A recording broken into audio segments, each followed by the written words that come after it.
Ya, jadi hari ini kita akan menghadirkan ya ada berbagai informasi. Nah, inilah pemirsa trending pencarian. Yang pertama ini terkait dengan penerapan tarif impor Trump yang mana memang sudah dibahas oleh pemerintah dalam sarasehan ekonomi kemarin, tetapi pencariannya masih cukup banyak karena sebetulnya dampaknya ini dikhawatirkan sangat besar begitu ya untuk Indonesia. Ya. Dan apa saja nanti lengkapnya akan kami hadirkan. Karena ini sudah menjadi permasalahan global begitu ya, bagaimana juga kesiapan Indonesia menghadapi tantangan ekonomi eksternal seperti ini. Yang kedua, ini juga ramai ya Marcel ya, pertemuan Prabowo dan Megawati, lebih dari 5.000 pencarian karena sudah begitu lama direncanakan dan akhirnya momentum itu terjadi di waktu yang pas ya setelah Idul Fitri tahun ini. Nah pemirsa, kita hadirkan dalam trending topic Newsline berikut ini.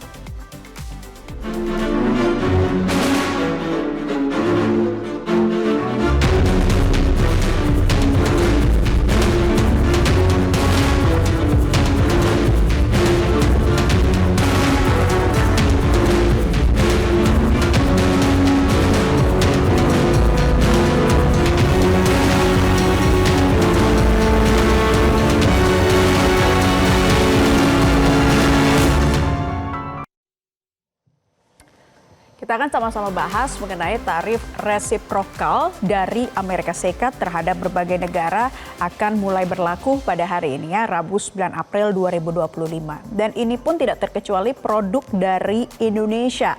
Tarifnya berlaku pada 00 waktu timur Amerika Serikat atau sekitar pukul 11 waktu Indonesia Barat ini.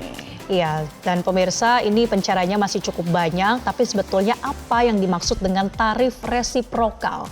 Kita akan jelaskan secara singkat pemirsa bahwa tarif resiprokal ini adalah kebijakan perdagangan di mana suatu negara menerapkan bea masuk terhadap produk negara lain yang setara atau sebanding dengan tarif yang diterapkan oleh negara tersebut. Nah, ini merujuk pada kebijakan perdagangan yang dicanangkan oleh Presiden Amerika Serikat Donald Trump diumumkan tanggal 2 April kemarin. Prinsip utamanya adalah kalau negara lain mengenakan tarif tinggi untuk barang dari Amerika Serikat, maka Amerika Serikat juga akan membalas dengan tarif yang sama tingginya atau bahkan lebih tinggi dari barang asal negara tersebut. Nah, yang begitu mengejutkan adalah kalau nanti tarif balasannya lebih tinggi ya dari yang Amerika Serikat terapkan. Nah, ini disebut resiprokal atau timbal balik ya kalau bahasa sederhananya pemirsa. Nah, Indonesia juga menjadi salah satu negara yang terkena dampaknya karena Trump menetapkan tarif 32% untuk Indonesia. Artinya barang-barang tertentu dari Indonesia yang masuk ke Amerika Serikat dikenakan pajak impor sebesar 32% itu dari yang biasanya 10%. Jadi lonjakannya juga cukup signifikan. Lalu kita akan lihat lagi ya Marcel, apa sih dampak penerapan tarif resiprokal Amerika Serikat terhadap kondisi ekonomi di Indonesia? Ya, karena memang dikhawatirkan dengan adanya tarif resiprokal yang tinggi ini, dikhawatirkan kebijakan tersebut akan berdampak pada produk Indonesia yang masuk ke pasar Amerika Serikat. Ini harganya akan jadi lebih mahal. Dan juga daya saingnya tentu akan terpengaruh juga. Misalnya untuk industri tekstil, alas kaki, furniture, kemudian karet hingga perikanan yang selama ini memang mengandalkan pasar dari Amerika Serikat sebagai salah satu tujuan utama ekspor Indonesia. Potensinya untuk sektor-sektor ini pemirsa akan kehilangan daya saing produk dari Indonesia, terutama jika dibandingkan dengan negara-negara yang dikenakan tarif lebih rendah. Ada juga risiko akan perlambatan produksi ya. Hingga kemudian badai PHK pun ini lagi-lagi menghantui terjadi terhadap lapangan kerja di Indonesia. Dan sebaliknya Indonesia bisa juga diuntungkan ya karena akan lebih unggul daripada negara-negara yang dikenai tarif yang lebih tinggi lagi. Lalu apa sih langkah-langkah yang sudah diambil pemerintah Indonesia menghadapi tarif resiprokal Trump?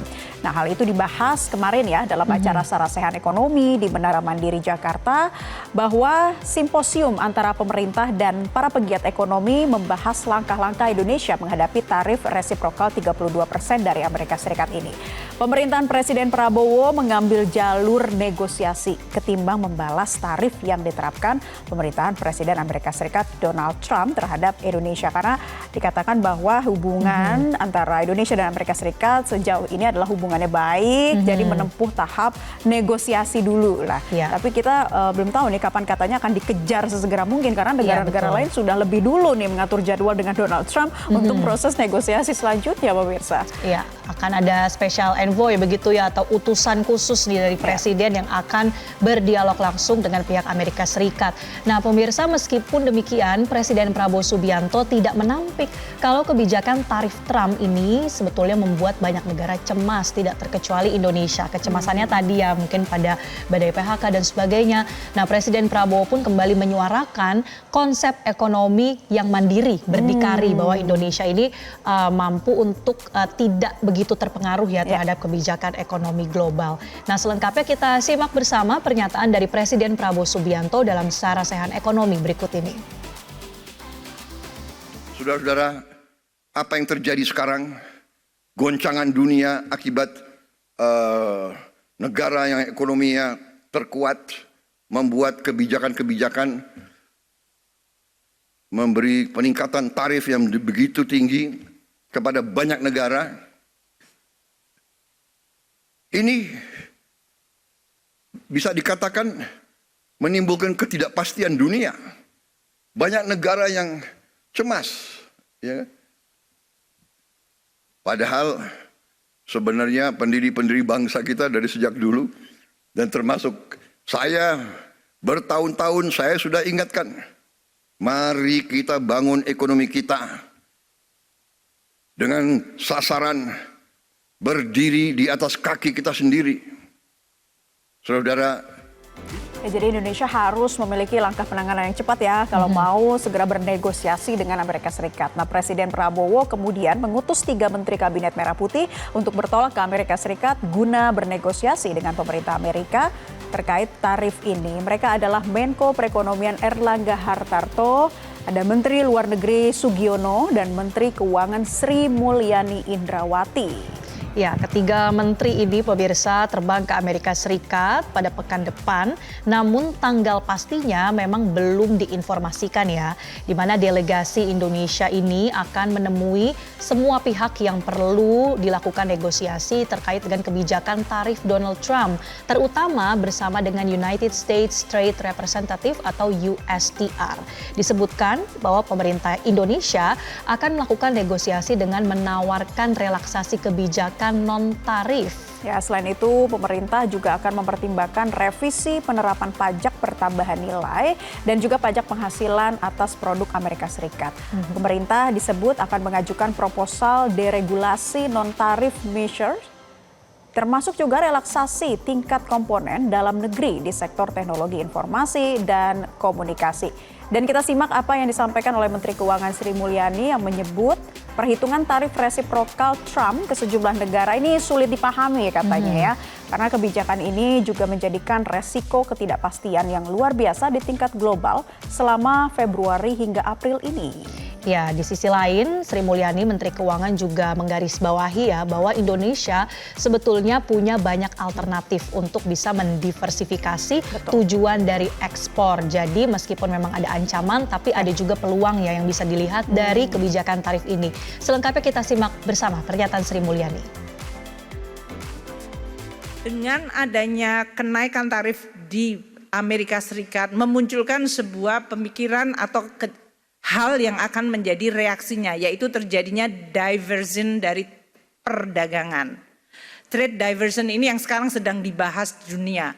Negara mana yang bisa menjadi tujuan ekspor alternatif atau negara mana yang bisa menjadi tempat investasi alternatif untuk kemudian munculnya trade without Amerika atau Amerika menjadi di-alienate dan kemudian muncul di antara sisa Amerikanya. Karena memang Amerika di dalam perdagangan dunia plus RRT itu hanya menjelaskan sekitar 25% dari global trade.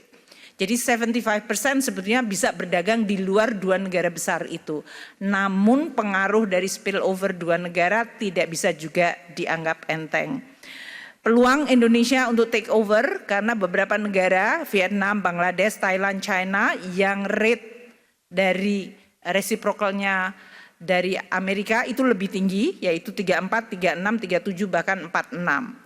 Tapi kita juga tahu banyak negara di sekitar kita atau yang mirip dengan kita yang tarifnya juga lebih rendah. Filipina hanya 17%, Malaysia 24%, Korea Selatan 25%, dan India hanya 26%.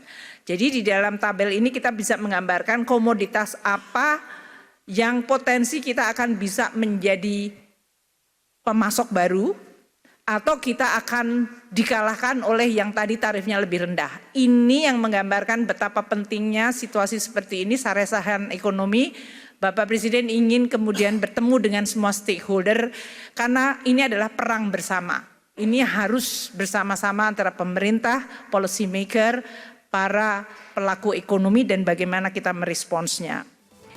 Sementara itu, anggota Komisi 6 DPR RI Rahmat Gobel berpendapat sebetulnya perang dagang ini membawa dampak negatif dan positif ya. Namun yang terpenting justru bagaimana menjaga pasar domestik tetap aman tentunya. Rahmat Gobel juga menilai pemerintahan terlambat dalam mengambil langkah menyikapi kebijakan tarif Trump tersebut. Ya, karena sebetulnya kebijakan ini kan tidak baru diumumkan ya, tapi sebetulnya sinyal-sinyal itu sudah ada, pemirsa. Nah, kita akan simak pernyataan dari Rahmat Gobel berikut ini. Itu yang dilakukan pemerintah baik menurut saya. Cuma memang kembali lagi sebetulnya kita udah terlambat. Terlambatnya kenapa? Kurang mengantisipasi ketika Presiden Donald Trump sudah dilantik. Mesti kan kita sudah bisa baca beliau punya pidatonya. Ini perang dagang ini sebetulnya memang ada positif, ada negatifnya. Yang harus saya konsentrasi adalah bagaimana menjaga pasar domestik kita ini untuk industri kita sendiri. Tadi saya sudah singgung ya bahwa kayak tekstil, kita punya industri tekstil yang besar aja kita banggakan, Sritex saja tutup. Bagaimana yang lainnya? Ini akan mulai nih. Nah, pernah nggak kita bahas soal ini? Juga kenapa kita banyak impor? Misalnya kenapa gula kita impor, beras juga kita impor? Karena kita punya cost produksinya tinggi. Nah, kalau cost produksi ini nggak pernah kita evaluasi, kenapa dia meningkat? Dan tidak, bagaimana ada langkah untuk bisa menekan cost ini sendiri, akhirnya lama-lama kalau makin mahal, import makin tinggi lagi. Ya, dan pemirsa, Menko Perekonomian Airlangga Hartarto ini yang menjadi pemimpin utusan khusus ya untuk bernegosiasi. Airlangga menegaskan bahwa industri alas kaki dan tekstil Indonesia seperti sepatu dan pakaian ini tidak akan terdampak seberat yang dikhawatirkan setelah kebijakan tarif tinggi Trump diberlakukan. Karena menurut Airlangga, kedua sektor tersebut bukanlah sektor industri yang strategis untuk Amerika Serikat yang membuka peluang bagi Indonesia untuk bisa bernegosiasi dengan perusahaan-perusahaan global. Bahkan ia mengaku telah mendapatkan permintaan dari para produsen merek global untuk bisa melakukan pembahasan. Ya, tentunya kita tunggu ya nantinya selengkapnya seperti apa negosiasi yang dilakukan oleh pemerintah Indonesia. Kalau kemarin ada sejumlah pernyataan yang bisa kita highlight ya, Marcel, dari Ketua Dewan Ekonomi Nasional Luhut Binsar Panjaitan yang mengatakan bahwa jangan terlalu panik lah, jangan terlalu khawatir, waspada boleh tapi jangan berlebihan, katanya seperti itu. Karena kita sudah pernah juga menghadapi situasi seperti pandemi COVID-19 yang merupakan situasi global dan ternyata bisa kita hadapi. Namun balik lagi ya, kalau kita melihat soal ini, bagaimana resiliensi ekonomi ini bisa benar-benar dimanfaatkan oleh pemerintah Indonesia yang justru bisa semakin menguatkan nantinya dan mencari tujuan-tujuan ekspor negara baru selain Amerika Serikat. Ya, betul sekali. Dan juga memang ada penawaran-penawaran atau proposal ya yang mungkin akan diberikan nanti oleh utusan khusus ini. Salah satunya dengan merealokasi jadi impor produk-produk seperti kedelai, kemudian gandum ini akan lebih banyak dari Amerika. Mudah-mudahan ini bisa dalam tanda kutip membujuk mereka untuk menurunkan nih tarif resiprokalnya. Kita akan lihat ya pemirsa, bagaimana sih tanggapan dari warganet ya terkait dengan tarif resiprokal Trump ini. Yang pertama kita lihat dari media sosial X, @altemarf menyebutkan kasihan Indonesia ekspornya bisa terganggu gara-gara kebijakan Trump. Semoga segera ada solusi. Semoga ada solusi sesegera mungkin, itu yang kita tunggu bersama. Ini dari Ihan BXX, benar juga sih Indonesia harus lebih siap hadapi persaingan pasar internasional, kita harus bisa adaptif sama perubahan kebijakan luar negeri, negara lain. Optimis ini komennya ya. Kurang lebih sama seperti yang disampaikan Presiden ya. Nah kemudian dari @benimax, tarif impor 32% dari Trump bisa bikin perekonomian kita goyah nih. Udah gitu ntar barang-barang dari Vietnam juga bisa masuk ke sini banyak sekali. Nah ini jangan sampai Indonesia kecolongan begitu ya. Ya, kita lihat lagi dari Cahyani XXX, kalau tarif impor dari Trump beneran diterapkan, ekspor Indonesia ke Amerika bisa terganggu banget. Ntar barang-barang Vietnam masuk, itu sama tadi ya komennya ya. Gimana dong? Ya pastinya beragam solusi sudah dicari ya oleh pemerintah untuk mengatasi hal-hal ini. Kita lihat lagi. Kemudian dari @cevoaron, aduh ngeri juga dampaknya, semoga pemerintah cepat tanggap untuk mengatur kebijakan yang bisa membantu kita, membantu masyarakat ya, jangan sampai rugi terus.